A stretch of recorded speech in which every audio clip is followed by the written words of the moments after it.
नमस्कार, मैं हूं शालिनी सिंह। स्वागत करती हूं आप सभी का। लेकर उपस्थित हुई हूं आप सभी के लिए हर बार की तरह इस बार भी हमारी विशेष श्रृंखला शांति से क्रांति की ओर साक्षी श्री के साथ। आज क्या कारण है कि हमारा समाज, हमारा युवा वर्ग चिंता, अवसाद, भय से पूर्ण रूप से ग्रस्त है। इतना तनावग्रस्त है कि वो डिप्रेशन का शिकार हो जाता है। आज एक व्यक्ति का जीवन उस हिरण की तरह हो चुका है जो अपने भीतर की कस्तूरी को ढूंढने के लिए भटक रही है। आज हम इसी विषय पर चर्चा करेंगे कि कैसे भय चिंता मुक्त युवाओं को यह राष्ट्र सौंपा जाए, कैसे उन्हें तनाव से दूर किया जाए। और इस पर चर्चा करने के लिए एक बार फिर हमारे साथ जुड़े हैं वो विभूति जिनके विषय में परिचय देना हर बार मेरे लिए मुश्किल हो जाता है, जो प्रेम और ध्यान के माध्यम से समाज को बदलने की चेष्टा कर रहे हैं, अग्रसर हैं और समाज को अब तक बहुत कुछ दे चुके हैं। हम बात कर रहे हैं हमारे परम पूज्य साक्षी श्री महाराज जी की। आइए महाराज श्री का स्वागत करें और कार्यक्रम को आगे बढ़ाएं। गुरुदेव, आपका बहुत बहुत स्वागत है। नमस्कार। नमस्कार। तो आइए प्रश्नों के साथ कार्यक्रम में आगे बढ़ा जाए और अपने आज के विषय पर प्रकाश डाला जाए। गुरुदेव, पहला प्रश्न। गुरुदेव, देश के युवा और उनकी समस्याएं, चिंता, अवसाद, तनाव, भय, फिर हम कैसे एक सुनहरे भविष्य की कल्पना कर सकते हैं गुरुदेव? क्या कुछ कारण है कि युवाओं का जीवन आज इन्हीं चार पहलुओं में समट कर रह गया है? ऐसी कल्पना तो हमने कभी नहीं की थी। वास्तव में शालिनी जी, मैं भगवान बुद्ध के एक महत्वपूर्ण वचन की ओर आपका ध्यान आकर्षित करना चाहता हूँ। उन्होंने कहा, इच्छाएं या कामनाएं ही मनुष्य के समस्त दुखों का कारण है। मनुष्य के जितने दुख हैं जीवन के, सबका कारण है उसकी इच्छाएं, उसकी कामनाएं, उसकी चाह। और मनोवैज्ञानिक अध्ययनों में पाया गया है कि आज युवाओं के जीवन में जो इतना बड़ा चिंता, तनाव, अशांति, उपद्रव का जार है, उसका मुख्य कारण है उनकी महत्वाकांक्षा। महत्वाकांक्षा का अर्थ होता है महत्व पाने की आकांक्षा, यानी दूसरों से अधिक धन मिल जाए, दूसरों से अधिक बड़ा पद मिल जाए, दूसरों से अधिक मान सम्मान मिल जाए, यानी दूसरों की तुलना में अधिक से अधिक और अधिक, बहुत अधिक, बहुत कुछ बहुत जल्दी पा लेना। यही महत्वाकांक्षा का मूल अर्थ है और यही आज युवा पीढ़ी के चिंता, दुख, तनाव में होने का सबसे मूल कारण है। अब प्रश्न उठता है कि महत्वाकांक्षाओं का जहर जो बचपन से ही धीरे धीरे माँ बाप, शिक्षक और सारे समाज के द्वारा दिया जाता है, वह वास्तव में इतना विष भरा है, इसका लोगों को भान नहीं, इसका लोगों को यथार्थ में पता नहीं है। सबसे पहली आवश्यकता है इस मनोवैज्ञानिक और आध्यात्मिक सत्य को लोगों के हृदय तक पहुंचाना। इस महत्वाकांक्षा के कारण युवाओं के भीतर अंतः संघर्ष शुरू हो जाता है और बाहर के जगत में भी संघर्ष शुरू हो जाता है।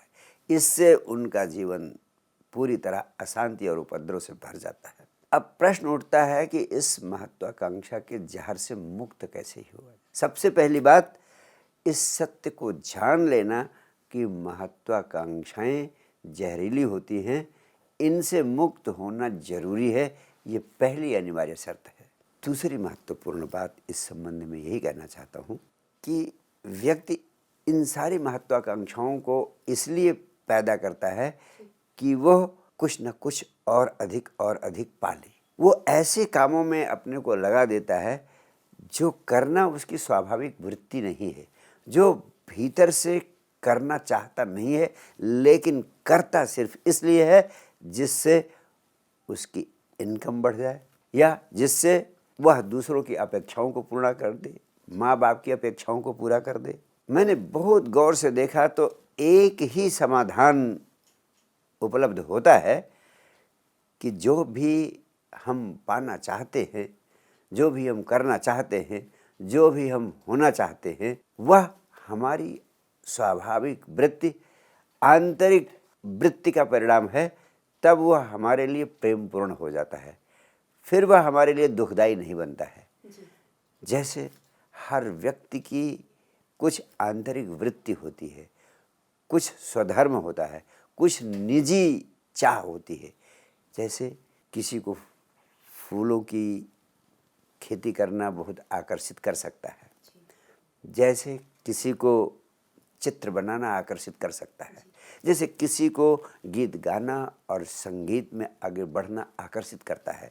लेकिन समाज की, परिवार की, संरक्षकों की अपेक्षाएं हैं कि वह इंजीनियर बने, डॉक्टर बने या प्रशासनिक अधिकारी बने।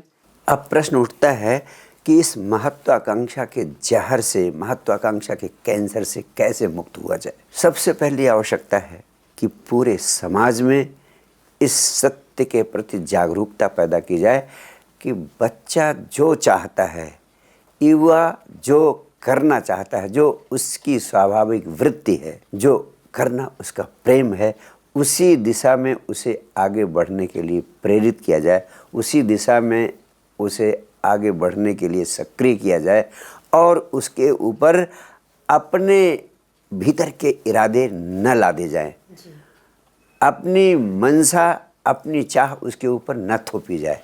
अब प्रश्न उठता है, इतने सारे आयाम हैं युवाओं के जीवन में, उन्हें खुद ही नहीं पता चल पाता कि आखिर वह किस कार्य को करने के लिए निर्मित हैं। बिल्कुल, वो दौड़ते जा रहे हैं और उन्हें पता नहीं, उन्हें पता नहीं, मंजिल वो निर्धारित भी करते हैं तो उन्हें इस बात का पता नहीं कि वास्तव में भीतर से वह किस कार्य को कुशलतापूर्वक करने के लिए निर्मित हैं, उनकी स्वाभाविक वृत्ति क्या है।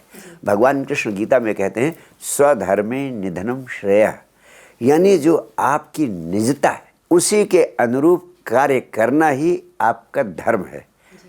ये निजता क्या है? वास्तव में अपनी निजता को जानना और अपनी निजता को, अपनी स्वाभाविक वृत्ति को पहचानना हर युवा का पहला दायित्व है।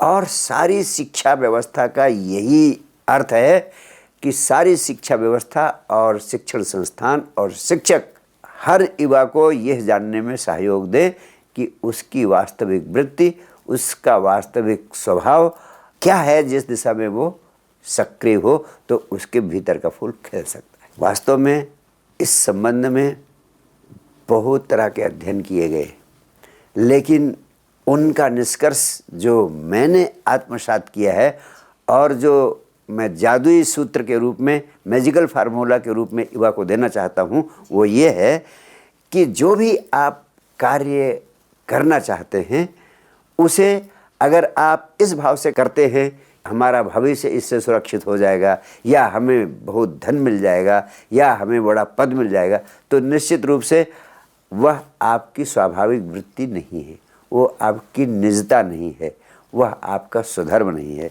उस स्वधर्म को जानने का एक ही तरीका है कि आप थोड़ी देर को ये मान लें कि आपको अपार धन संपदा मिल गई है, अब धन कमाने की आपको कोई ज़रूरत नहीं है।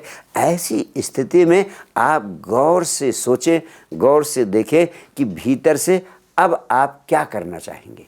अब आपके भीतर से स्वाभाविक रूप से वही काम प्रकट होगा जिसके लिए आप निर्मित हैं।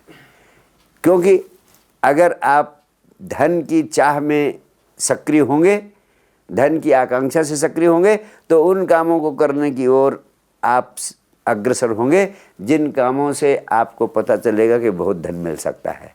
ऐसे तमाम सारे काम आप खोजेंगे और उनको जानने की कोशिश करें।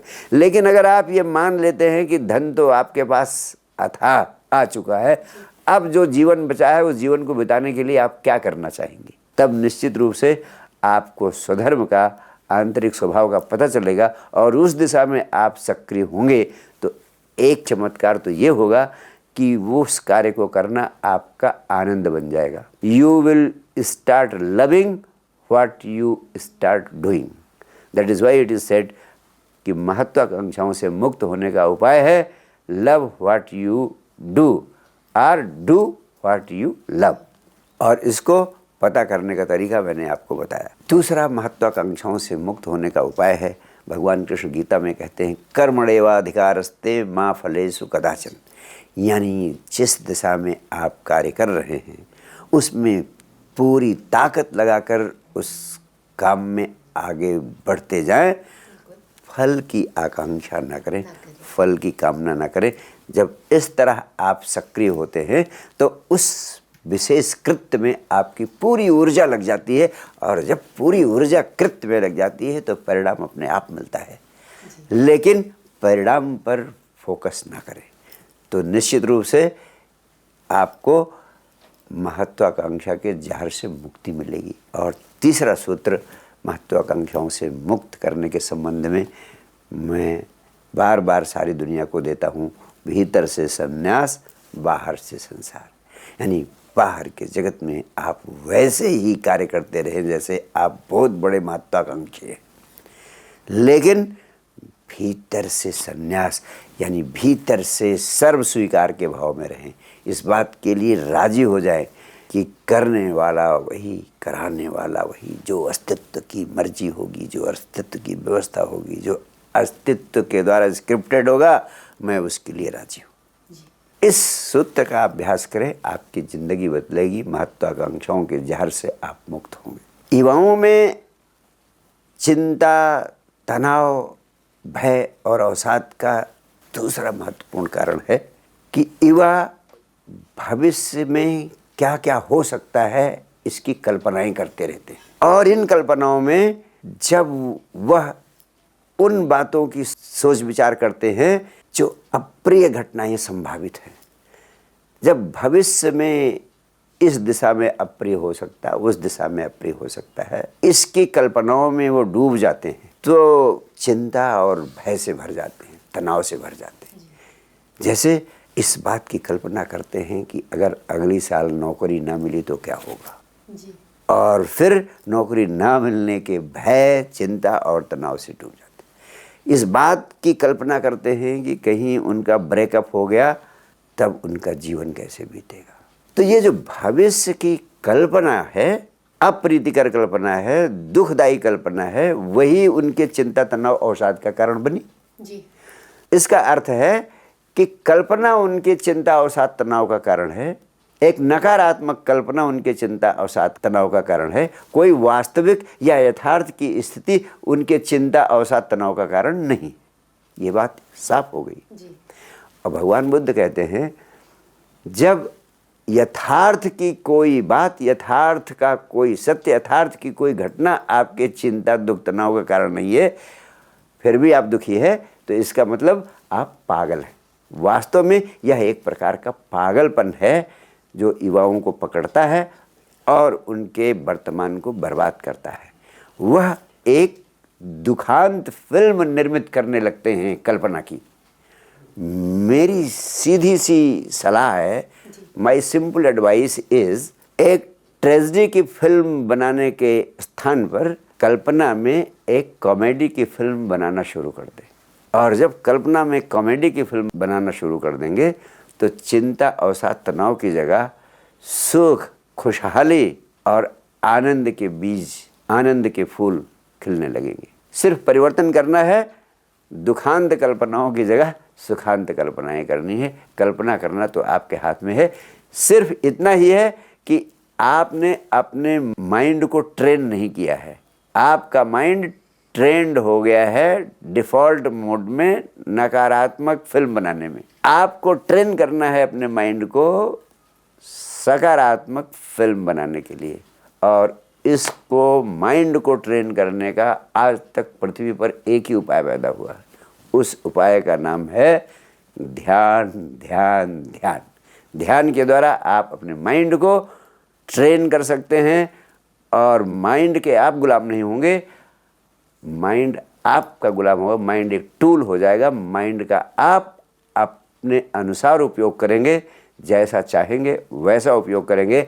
आप दुखद फिल्म बनाने के लिए मजबूर नहीं होंगे, आप सुखद फिल्म बनाने की कला में कुशल हो जाएंगे। जी गुरुदेव, यहाँ पर बतौर युवा मेरे मन में एक प्रश्न आ रहा है, और क्योंकि आप मेरे समक्ष हैं और मैं इस प्रश्न को ज़रूर आपके सामने रखना चाहूँगी कि मन हमें ट्रेन करना है और वो ध्यान के माध्यम से ही संभव है, मैं इस बात से पूर्ण रूप से सहमत हूँ। लेकिन गुरुदेव, जो हमारा महत्वाकांक्षी होना है वो आज वो हमारी सफलता की कुंजी के रूप में है, क्योंकि समाज में भी हमें एक्सेप्टेंस तभी मिलता है जब हम सफल हैं। हमारे माता पिता भी हमें पूरी तरह से तभी अपनाते हैं जब हम सफल हैं, नहीं तो हमें यही ताने मिलते हैं कि परिवार का उस बच्चे को देखो वो कितना सफल हो चुका है, अपने भाई को देखो वो कितना सफल है, अपनी बहन को देखो वो कितना जीवन में कामयाब है। जब हमें बचपन से ही यही बोला जाएगा, बचपन में हमें नंबर्स लाने के लिए प्रेशर बनाया जाता है, उसके बाद फिर हमें कॉम्पिटिटिव एग्जाम्स क्लियर करने के लिए प्रेशर बनाया जाता है, उसके बाद नौकरी में उन्नत करने के लिए हम पे प्रेशर बनाया जाता है, और यहाँ तक कि जब हम वैवाहिक जीवन में प्रवेश कर जाते हैं, गृहस्थ हो जाते हैं, वहाँ पर भी हमसे बहुत तरह की उम्मीदें की जाती हैं। गुरुदेव, इन उम्मीदों से, इन एक्सपेक्टेशन से आखिर एक युवा अपना पीछा कैसे छुड़ाए? क्या बोले समाज को वो? इसी संबंध में मैं सबसे महत्वपूर्ण बात कहना चाहता हूँ। पहले भी मैंने कही कि सबसे पहले तो माँ बाप, शिक्षक और समाज को जागरूक करना है कि महत्वाकांक्षाओं का जहर वास्तव में उनके बच्चों के लिए कैंसर का काम कर रहा है, उनकी जिंदगी बर्बाद कर रहा है। उनको अगर हम जागरूक करने का एक व्यापक अभियान चलाएंगे तो इसके व्यापक परिणाम होंगे, इसके स्वस्थ परिणाम होंगे। दूसरी बात, युवाओं को हमें सचेत करना है कि विकास का अर्थ क्या है। विकास का अर्थ दूसरों से आगे बढ़ना नहीं है। विकास का अर्थ है स्वयं के आनंद को बढ़ाना। विकास का अर्थ है कुछ ऐसा करना जिसमें दूसरों से ईर्ष्या या दूसरों से प्रतिस्पर्धा किसी भी प्रकार से ज़रूरी नहीं है। हम बिना किसी स्पर्धा के भाव से, किसी प्रतिस्पर्धा के भाव से, बिना किसी ईर्ष्या के भाव के भी विकसित हो सकते हैं, और इसके लिए गहरी समझ की ज़रूरत है। और वो गहरी समझ, जैसा मैंने कहा, वो गहरी समझ सिर्फ विवेक के जागरण से आ सकती है। वह गहरी समझ तभी पैदा हो सकती है जब स्वयं हम अपनी चेतना को विकसित करने की दिशा में ध्यान के माध्यम से सक्रिय हो। इसीलिए मैंने कहा आत्म क्रांति की आवश्यकता है। ये ऐसी चीज़ें हैं जो अगर हम दूसरों को मानते रहेंगे, दूसरों की बात को मानकर अपना जीवन निर्मित करते रहेंगे, तो हम अपना उपहास, स्वयं को उपहास का पात्र बनाने का काम करेंगे। इसके अलावा उपलब्धि कुछ नहीं हो, यही हो भी रहा है पृथ्वी पर। तो इस व्यापक समझ को पैदा करने के लिए अपने भीतर परिवर्तन करने हैं, और दूसरे हम जैसे लोगों का काम जो भी जहाँ पर है वहीं पे इस जागरूकता को पैदा करने का काम करना है। इस सेशन के माध्यम से भी मैं युवाओं को जागृत करना चाहता हूँ, उनके पेरेंट्स को जागरूक करना चाहता हूँ, सारे समाज को जागरूक करना चाहता हूँ कि महत्वाकांक्षा जहर है। इस सत्य को आज मनोवैज्ञानिक और अध्यात्म के सारे संबुद्ध सद्गुरु और यहाँ तक कि मेडिकल साइंस भी अच्छी तरह सिद्ध कर चुकी है। इसे हमें स्वीकार करना चाहिए और इस जहर से मुक्त होने की दिशा में हमें सक्रिय होना चाहिए। गुरुदेव, इस समाज का निर्माण कैसे होगा? हम कैसे लोगों को जागरूक करें? हम क्या फिर से हमें ध्यान की प्रक्रिया की ओर आगे बढ़ना होगा? ध्यान की प्रक्रिया की ओर तो बढ़ना ही होगा। इसके साथ साथ ये भी जरूरी है कि हम पूरे देश में, दुनिया में समझ की क्रांति पैदा करें। सारे दुखों का कारण, सारी चिंता, भय, तनाव, अवसाद का कारण है फियर ऑफ इनसिक्योरिटी, असुरक्षा का भय। हम इस तरह की असुरक्षा या उस तरह की असुरक्षा के भय से भर जाते हैं और चिंता, तनाव और भय से ग्रसित हो जाते हैं। अब प्रश्न उठता है कि इससे कैसे हम मुक्त हों? इन सारे भयों से मुक्ति का एक ही रास्ता है कि हमारे भीतर इस सत्य की समझ पैदा हो जाए कि हम कितना भी कोशिश करें, जितने हमारे भीतर भय पैदा होते हैं, उन सब से निपटने के लिए हम बड़ी व्यापक सुरक्षा नहीं कर सकते हैं। आर्थिक सुरक्षा, भौतिक सुरक्षा, अन्य तरह की मानसिक और भावनात्मक सुरक्षा जो हम पैदा नहीं कर सकते हैं, सिर्फ सोच सकते हैं। इसलिए जो गहन सत्य है कि असुरक्षा के सत्य को स्वीकार कर लेना। जब हम असुरक्षित हैं और किसी भी समय कुछ भी हो सकता है, इसके लिए स्वीकार भाव पैदा कर लेते हैं, तो चिंता और तनाव की हवा निकल जाती है। एक बहुत महत्वाकांक्षी चित्रकार एक दिन मेरे से मिला। उसकी पीड़ा थी कि वो निरंतर भयभीत रहा करता था। उसको इस बात का भय था कि कहीं उसका एक्सीडेंट ना हो जाए, और एक्सीडेंट में उसका अंग भंग हो सकता है, कहीं लंगड़ा ना हो जाए। उसको ये भय था कि कहीं वो एक्सीडेंट में मर ना जाए, और लंगड़ा हो जाने का भय, मर जाने का भय, ये उसको सताए रहता था हमेशा। और सारे लोग उसको समझाते थे, घर वाले समझाते थे, परिवार वाले समझाते थे, डॉक्टर समझाते थे, जहाँ जहाँ जाता था इलाज के लिए सब समझाते थे कि ऐसा हो ही नहीं सकता है, तुम क्यों गलत सोच रहे हो, गलत कल्पना कर रहे हो। उसको मैंने बताया और वो एक्सेप्ट नहीं करता, कहता कि कैसे, एक्सीडेंट तो हो ही सकता है, और मैं लंगड़ा भी हो सकता हूँ, मैं मर भी सकता हूँ, तो ये लोग गलत समझा रहे हैं हमें। और गुरुदेव बताइए, मुझे नींद नहीं आती है, मैं ऐसे ही तबाह हो गया हूँ। और उसको भयंकर डिप्रेशन हो गया था इस बात से। मैंने उसको समझाया कि तू बहुत ही समझदारी की बात कर रहा है, और मैं तेरे से कहना चाहता हूँ कि इन एनी सिचुएशन ये चीज़ें किसी के साथ भी हो सकती हैं और तुम्हारे साथ भी हो सकती हैं, लेकिन इस सत्य को मान लो कि ये हो सकती हैं। मृत्यु ही एक चीज़ है जो निश्चित एक ना एक दिन होनी है, और सब चीज़ें तो अनिश्चित हो सकती हैं, लेकिन मृत्यु निश्चित है। तो इसको स्वीकार कर लो कि किसी दिन हो सकती है। ये संघर्ष ही ना करो कि ये सत्य हो सकता है कि नहीं हो सकता है, इसको स्वीकार कर लो कि ये किसी न किसी दिन हो सकता है। और जब तुम स्वीकार कर लो इसको, तब मुझे बताओ कि अब तुम्हें क्या तकलीफ है। उन्होंने कहा, गुरुदेव मैंने स्वीकार कर लिया, आपकी बात सही है, बिल्कुल सही है, लेकिन मैं अच्छे अच्छे चित्र बनाना चाहता हूँ, चित्रकार हूँ। मैं अगर ये घटनाएं हो जाएंगी तो मैं चित्र कैसे बना पाऊंगा। मैंने कहा, लेकिन अभी तो तू बना सकता है, अभी ये घटनाएं नहीं हुई है, अभी तो मज़े से चित्र बना जितना बनाना चाहता है। और बात उसकी समझ में आ गई, और जो उसको लाख समझाया जाता रहा कि ऐसा तेरे साथ नहीं हो सकता है, केवल ये समझाने से कि ऐसा कभी भी हो सकता है, इस बात को स्वीकार कर लो, उसकी समस्या समाप्त हो गई। बिल्कुल एक्सेप्ट कर लिया, एक्सेप्टेंस। तो जीवन के सत्य को स्वीकार कर लेना है। इस स्वीकार के भाव से दुख की हवा निकल जाती है। अंत में मैं इस समस्या के समाधान के लिए 3 महत्वपूर्ण मनोवैज्ञानिक खोजों की चर्चा करना चाहता हूँ। जी बिल्कुल। जब आपको चिंता, भय, तनाव पकड़ता है तो आप में 3 महत्वपूर्ण परिवर्तन होते हैं।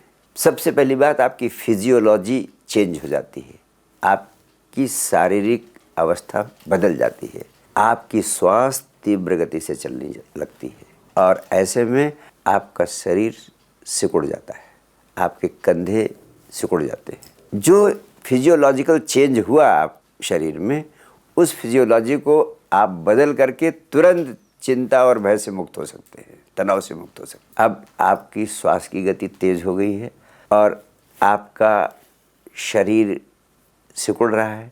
ऐसे में आप तुरंत go for a quick run, quick exercise, और किसी भी प्रकार का व्यायाम कर लें या 15-20 मिनट दौड़ लें, आपकी फिजियोलॉजी नॉर्मल हो जाएगी।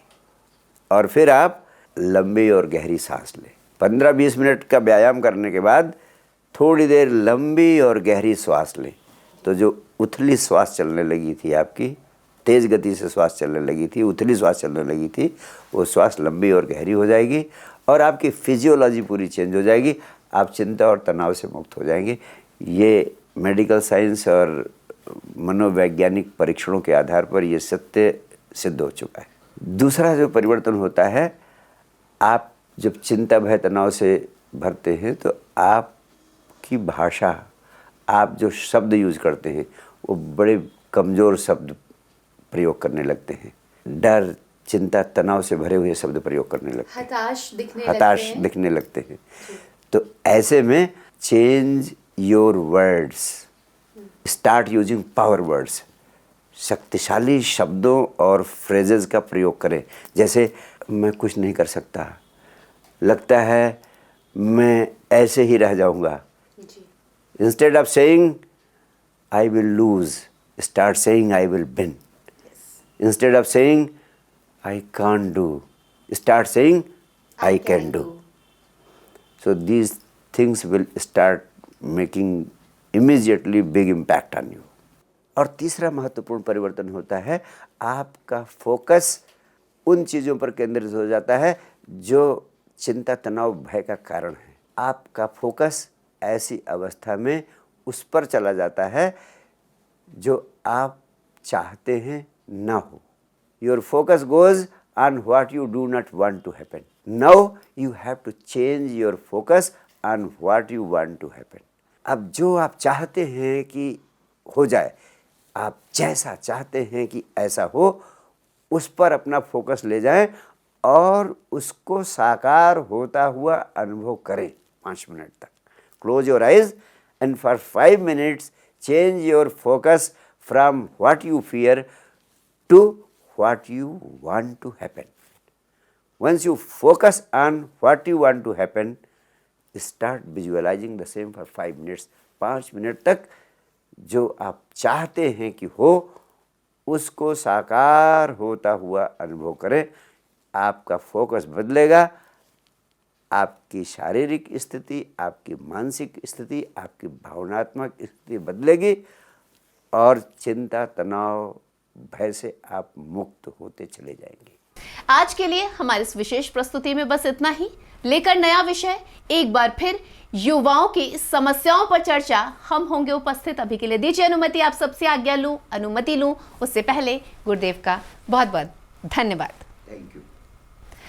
और आपके लिए बस इतना ही कहना चाहूंगी, समस्याएं जैसे भी हैं, जीवन से हताश नहीं होना है, उनसे लड़ना है। और उसके बाद भी आपको लग रहा है कि आप अपने आप से नहीं समस्याओं को संभाल पा रहे हैं, तो साइंस डिवाइन में आप सादर आमंत्रित हैं। नमस्कार।